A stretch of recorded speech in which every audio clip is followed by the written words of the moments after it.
Hey, welcome to This Summer Can with Janice Sutherland, and we are almost at the end of the first week of the Reclaim 2020 Challenge. And you're here because you want to hit 2021 running. And that most likely will include you trying new things. Now, when faced with new experiences, we have a tendency to focus on what's the worst that could happen. There are times when we want to take action, but fear can hold us back. And we can find ourselves often worrying about the worst possible outcomes, such as, what if I fail? What if I make a fool of myself? What if they reject me? What if I don't have enough money? What if I succeed? Yes, what if I succeed and can't cope? And so on. These are just some of the questions that could be ruminating through your mind and holding you back from that success. And because we get so anxious worrying that the worst will happen, we often forget to focus on the other possibilities that could arise. So let's think about this. Realistically, what are the chances that the worst possible outcome will happen for you? Come on, let's be honest about it. And if it was to happen, what could you do?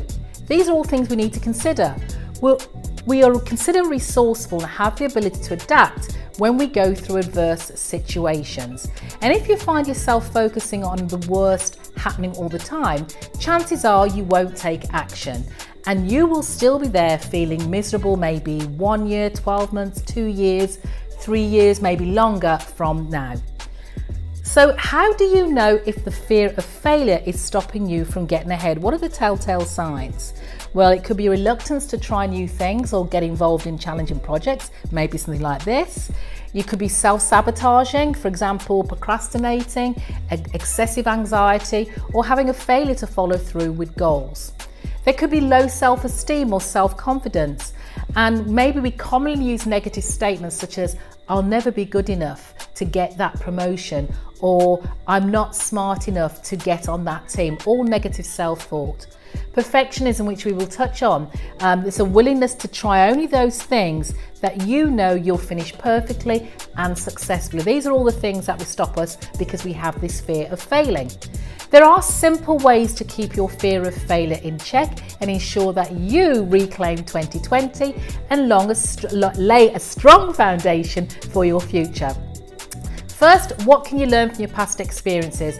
If you look back over your life, I'm sure there have been situations where you were fearful or lacked confidence, but you went ahead anyway and you did it anyway and you were successful. The fact that you're listening to this means that you got through it somehow. But what was it that enabled you to get through it? Think about it. What was the winning formula?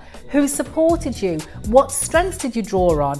What lessons can you take from that past experience and apply to your current situation now?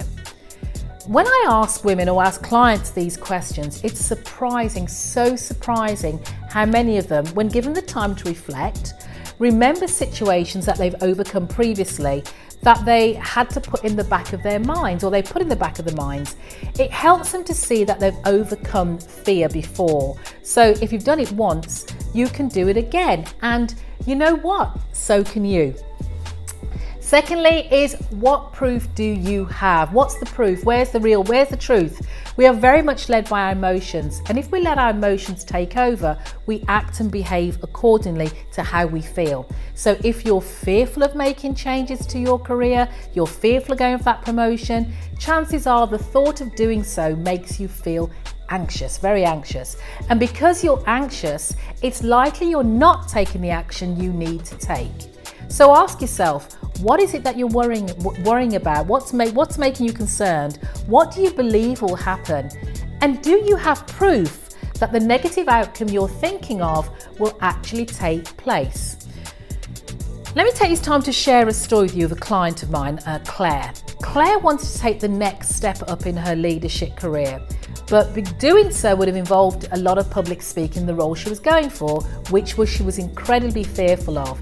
She was worried that she'd make a fool of herself, maybe that she wasn't good at it, and that people wouldn't be interested in what she had to say. You know, she said things like, who would want to hear me? But despite that, when it came to her private life, she was involved in a charity that she volunteered for. And in that role, it required her to speak often at conferences. She did it.